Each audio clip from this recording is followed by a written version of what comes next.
نحمده ونصلي على رسوله الكريم السلام علیکم ورحمۃ اللہ وبرکاتہ۔ ہم نے نورانی قاعدہ کی تختی نمبر 1 شروع کی تھی، جس میں ہم نے تختی نمبر 1 جو مفردات ہے الف سے یا تک جو حروف تہجی 29 آتے ہیں، جن کی تعداد کل 29 ہے، وہ ہم پڑھ رہے تھے، جس میں ہم مخارج کے ساتھ ہم پہنچے تھے سا تک، چونکہ جیم تک ہم پہنچے تھے۔ اب آگے ہمیں اس سے آگے ہم آج اس ویڈیو میں انشاءاللہ آگے کنٹینیو کریں گے۔ تو آگے آتے ہیں ہا کا۔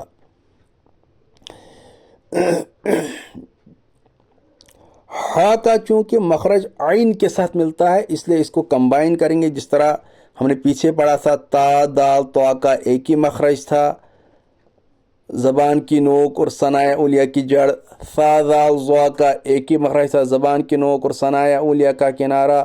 جیم شین یا ایک ہی مخرج تھا، زبان کا بیچ اور اس کے مقابل اوپر کا تالو۔ اب آگے ہم پڑھیں گے، چونکہ جیم کے بعد ہا آتا ہے تو ہا کا مخرج عین کے ساتھ ملتا ہے۔ اس کو ہم یوں پڑھتے ہیں عین ہا۔ تو عین ہا کا مخرج ہے وسط حلق، وسط حلق، چونکہ حروف حلقی 6 ہے۔ آگے ہم پڑھیں گے جب ہم تختی نمبر 9 پہنچیں گے، تختی نمبر 9، تختی نمبر 10، وہاں ہم پڑھیں گے تنوین اور نون ساکن کے چار قاعدے، جو اظہار ہم پڑھیں گے، تنوین اور نون ساکن کے 4 قاعدے، اخفا، اظہار، ادغام، اقلاب۔ تو اظہار جب ہم پڑھیں گے، ایک ایک قاعدے کو ہم پڑھیں گے تفصیل کے ساتھ۔ تو جب ہم اظہار پڑھیں گے تو اظہار میں حروف حلقی آتے ہیں۔ تو حروف حلقی 6 ہیں کل: حمزہ، ہا، عین، حا، غین، خا، انہیں حروف حلقی کہتے ہیں۔ انہیں حروف حلقی اس لیے کہا جاتا ہے چونکہ ان کا مخرج ہوتا ہے نکلنے کی جگہ، یہ نکلتے ہیں حلق سے، چونکہ ان کا مخرج حلق سے نکلتا ہے، اس لیے انہیں حروف حلقی کہا جاتا ہے۔ تو عین ہا کا ایک ہی مخرج ہے وسط حلق، یعنی حلق کا درمیانی حصہ۔ عین ہا کا مخرج وسط حلق یعنی حلق کا درمیانی حصہ۔ پھر ہے غین خا، ان دو کا بھی ایک سیم مخرج ہے، وہ ہے ادنائے حلق۔ غین خا کا ہے ادنائے حلق، یعنی حلق کا منہ کی طرف والا حصہ۔ عین خا وسط حلق یعنی حلق کا درمیانی حصہ، غین خا ادنائے حلق یعنی حلق کا منہ کی طرف والا حصہ۔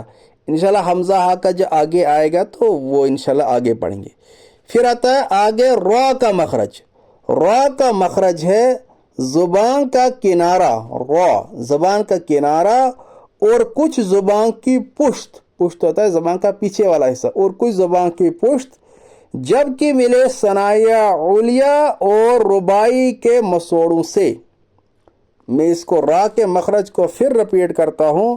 را کا مخرج ہے زبان کا کنارہ اور کچھ زبان کی پشت، جبکہ ملے ثنایا اولیہ اور رباعی کے مسوڑوں سے۔